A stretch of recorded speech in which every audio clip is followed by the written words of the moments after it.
Hustisya para kay Mima Alicia. Yan ang dapat nating ipanawagan ngayon mga tol.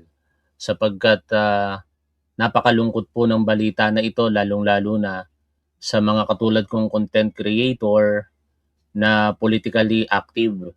At alam naman natin kung ano po yung direksyon na tinatahak ni Mima Alicia pagdating po sa paniniwalang politikal. Parehas po kami. Parehas po kami ng mga kapwa ko vlogger na sumusuporta sa gobyernong ito kay Pangulong Bongbong Marcos at sa aming mga pinaninindigang prinsipyo.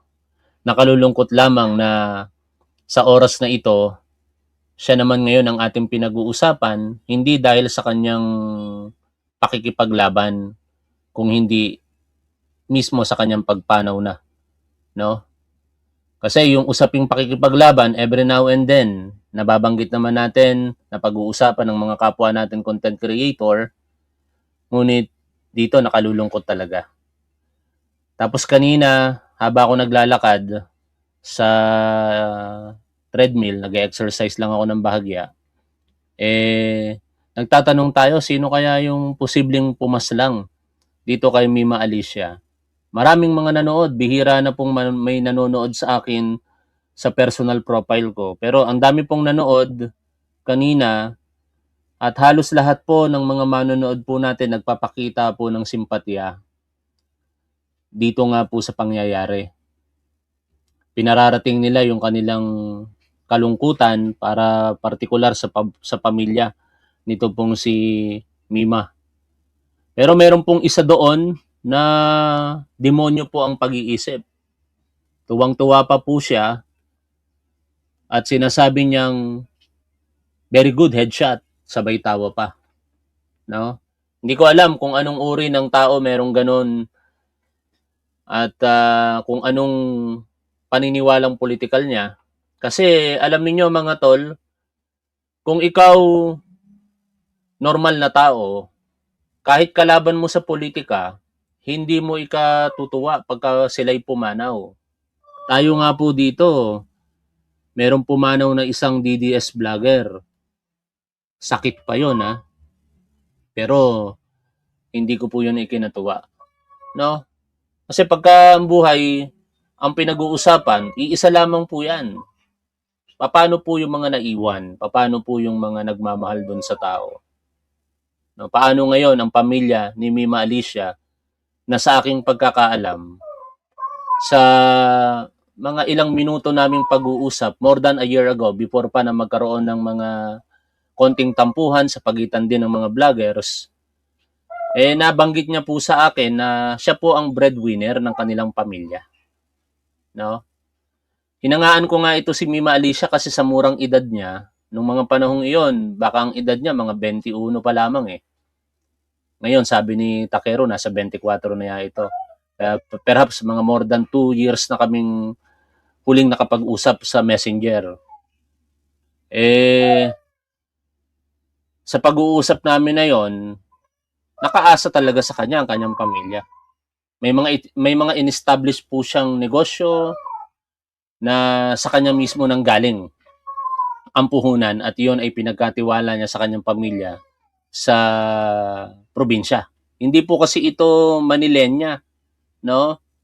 Kung hindi ako nagkakamali, parang Bisaya yata itong si Mima Alicia. Hindi ko matandaan yung particular na lugar na kanyang binanggit doon sa usapan namin. Tapos ganito yung mangyayari. Nandahil lamang sa ayoko munang manghusga, no? Pero isa lang naman yung nakikita kong dahilan po dito politika. Kung meron mang ibang dahilan, baka hindi natin alam. Pero malakas ang kutob ko na may kaugnayan po ito sa kanyang pagbablog. Hard-hitting vlogger po kasi itong si Mima Alicia at talagang wala po itong kinakatakutan. No? Naging topic din po namin yan sa pag-uusap namin na bilang nakakatandang parang kaibigan. Ano? Hindi ko naman kasi talaga maituturing na kaibigan si Mima Alicia. I'm sorry at kailangan ko pang sabihin yan. Pero kakilala ko siya at kapwa ko content creator At bilang nakakatanda sa kanya, pinayuhan ko pa ito si Mima Alicia na kung maaari, magdahan-dahan siya sa kanyang mga pagsasalita kasi baka makasuhan siya. Pero buo ang loob niya, no? Samar, taga Samar siya, maraming salamat. Buo ang loob niya at talagang pinanindigan niya sa akin na kung ano yung naiisip niya, sasabihin niya. Wala siyang kinakatakutan, no? Hindi niya iniisip kung ano yung posibleng mangyari kahit yan ay maaring mauwi sa pagkakaso. Hindi niya po yun naiisip dahil lang passion niya talagang sabihin yung prinsipyo niya. Iparating sa harapan ng publiko kung ano yung mga saloobin niya. As in, napakatapang po talaga, mga tol. Hindi ko kaya ang tapang ni Mima Alicia. Pare sila ni Pebbles Talakera, masyadong matapang. Kaya kay Pebbles Talakera, madam, mag-iingat ka ng maigi. Pero mukhang alam naman ni Pebbles Talakera yung kanyang mga ginagawa ngayon dahil doble pag-iingat ang ginagawa niya. Ang mahirap lamang po dito, may impormasyon kasi na sinabi sa akin kanina na napanood daw nila kay Boss Mike Cervera, kung tawagin nila, no? Kasi siya ang pinuno ng grupo nila eh. At ito nga, may post po itong si Mike Cervera, pero tingnan muna natin yung ginawa ni Juan Sandugo. Rest in peace, Mima Alicia. Maganda tong ginawa ni Juan Sandugo, ano, kasi usually ang nakikita natin eh black and white pagka namatay yung tao. Mas maganda yung ganito na panatilihin natin sa ating alaala yung magandang itsura ng tao kahit siya po'y pumanaw na. Ngayon, si Boss Mike Cervera dito ay nag-share ng kanyang post. Sabi dito, si PBBM pinagbantaan ng buhay, si Mima Alicia kinuha ang buhay. RIP kapatid. Justice for Mima Alicia. May mga nanonood po sa atin kanina na sinabing ang impormasyon daw po ayon sa napanood nila kay Mike Cervera ay pinasok daw po ito sa bahay mismo. Ganon kabrutal yung pagpatay kay Mima Alicia. Pakinggan po natin si Mike Cervera dito po sa kanya naging vlog kanina. Hindi ho maganda ang umaga o hindi ho maganda ang gabi at hindi rin po maganda ang tanghali mga kababayan sapagkat yung ating kapatid na si Mima ay pinatay po kagabi. Marami pong nagtatanong kung bakit ang daming tanong, anong nangyari, anong ganyan. Pero mga kababayan, kaya hindi ho tayo nakapag-live kanina dahil ho sa balitang ito. Napakarami hong mga tawag, maraming mga tanong, maraming mga kung ano-ano ho. So, ayun nga po, para ho sa kaalaman, maikling mensahe na lang po ito para po sa inyo, sa lahat ng mga nagtatanong para hindi ho lahat ay isa-isang sinasagot. Ito na ho yung sagot natin. Wala na ho si Mima. Wala na ho. Mahal natin yung tao, mga kababayan. Mahal natin dahil nakasama natin sa pakikipaglaban. Maraming beses natin na nakasama sa lahat ng laban natin patungkol sa ginagawa natin. Pero wala na ho eh. Ito na ho talaga yung ano niya mga kababayan. Akala ng iba, prank lang, akala kung ano lang. Pero ang nangyari po ay pinasok po sila ng kanyang kinakasama, yung kanyang live-in partner ho. Kasi dati ho, dito nakatira sa akin. Hindi naman ho ako nagkulang ng payo, hindi ako nagkulang ng lahat ginawa ko kasi syempre kasama natin, mahal natin.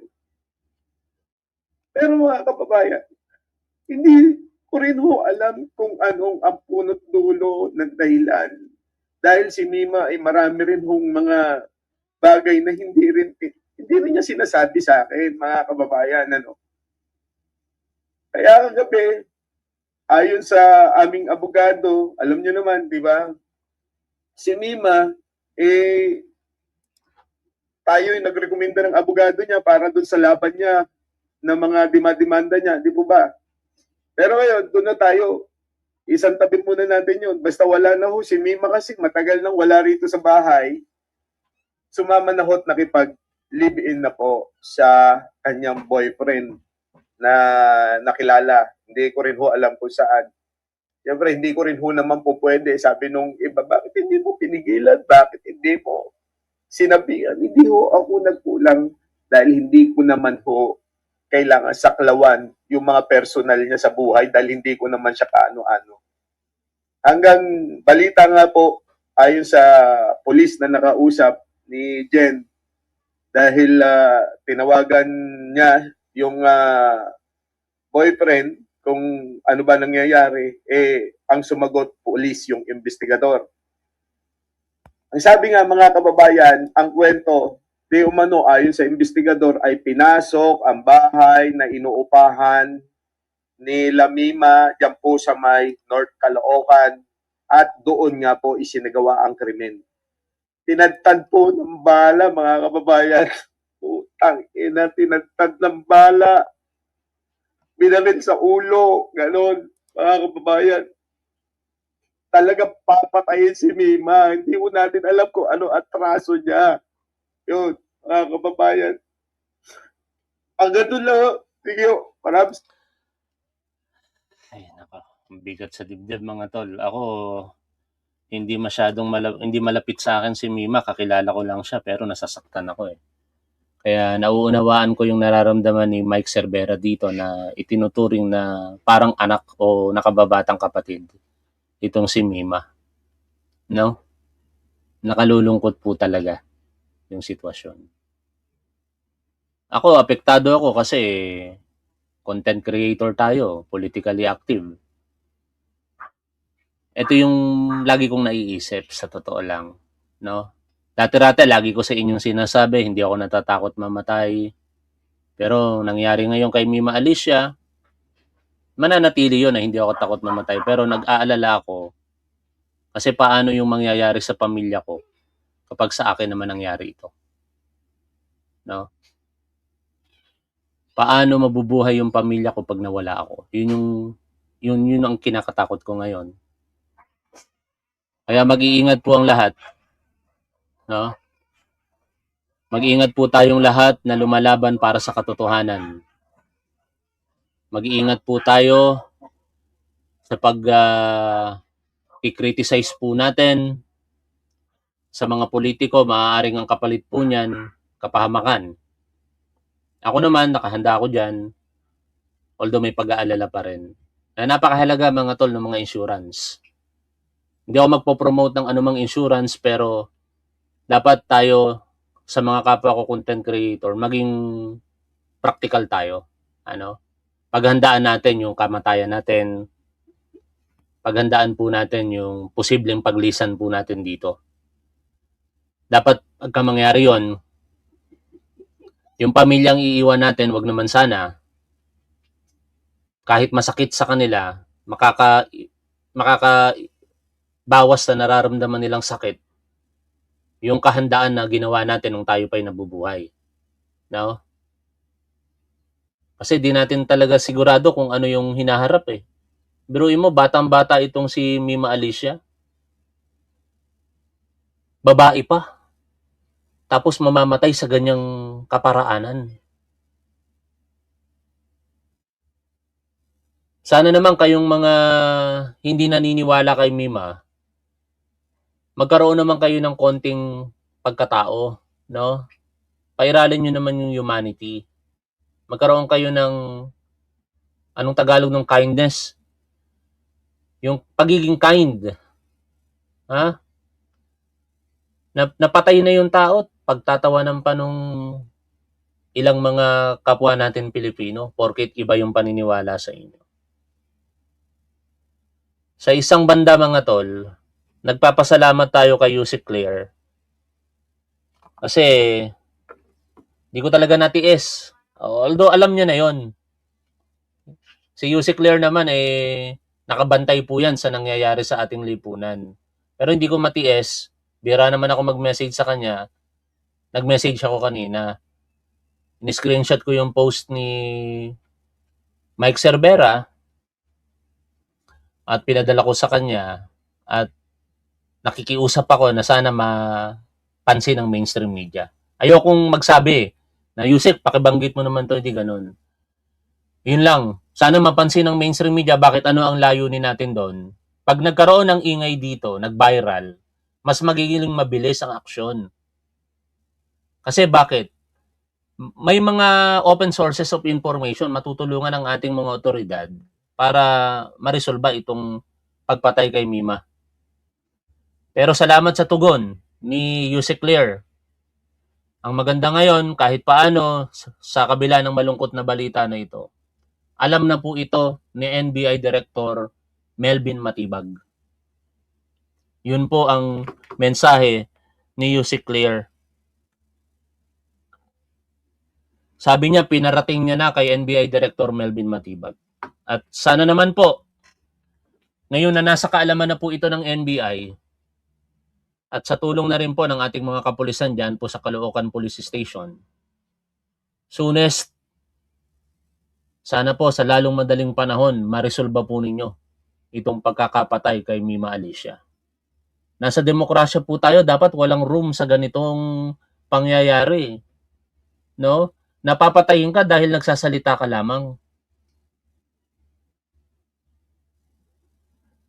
Grabing ka-demonyuhan po yung ganitong sitwasyon. Kung demonyo na po yung mga napapanood po natin sa nakalipas na mga araw, magkakasunod halos nakakalungkot. No? Dalawang motorcycle taxi rider ang pinatay. Isa sinaksak, isa binaril. Hindi naman natin hawak yung kaisipan ng mga holdapero. Kaya hindi rin natin masisisi ang ating kapulisan direkta doon. No? Pero yung mga ganitong nangyari, lalong-lalo na kay Mima Alicia, mas kademonyahan po ito. Biruin mo, papatayin yung tao ng ganun-ganun lamang. Pinagplanuhan, hindi lang basta biniktima ng pagkakataon. Yung mga nangyari sa rider, nakakalungkot. Pero naging biktima sila ng pagkakataon. Nataon na sila yung sinakyan ng mga holdapper. Kaya sana sa ating kapulisan, ma-intensify pa po ninyo yung police visibility. Kasi kung maraming nakikitang pulis, kahit paano, mag-iisip yung mga would-be criminals eh. Basic naman sana yon, no? Sa ating pinuno ng kapulisan, kay Police General Jose Melencio Nartates Jr., sana po, mas makita po ng ating community yung mga pulis na every now and then nakikita po sila sa kalsada. Pagka may mga ganun kasing sitwasyon, kahit paano mga tol, malaki talaga maitutulong nun sa crime prevention. Dito naman sa nangyari kay Mima Alicia, kung ito po talaga yung pinagplanuhan, syempre, di rin naman niya mapipigilan basta-basta ng ating kapulisan. Yung mindset ng nasa likod niyan, di rin naman alam ng ating kapulisan. Pero ang magagawa ninyo ngayon, i-resolve po ninyo iyan sa lalong madaling panahon. Sana hindi po lumipas ang linggo na ito. Sana bukas o ngayong araw na ito, mahuli na po yung pumatay. Kung nagawa nyo pong mahuli yung pumatay doon sa rider, dalawang magkasunod na nakalulungkot na pangyayari yun. Arestado ng PNP. Yung pumatay doon sa Cavite at pumatay dito sa Malabon area ba yon? Yung sinaksak. Yung binaril sa Cavite nangyari yun eh. Sana mahuli nyo rin po yung pumatay dito kay Mima Alicia.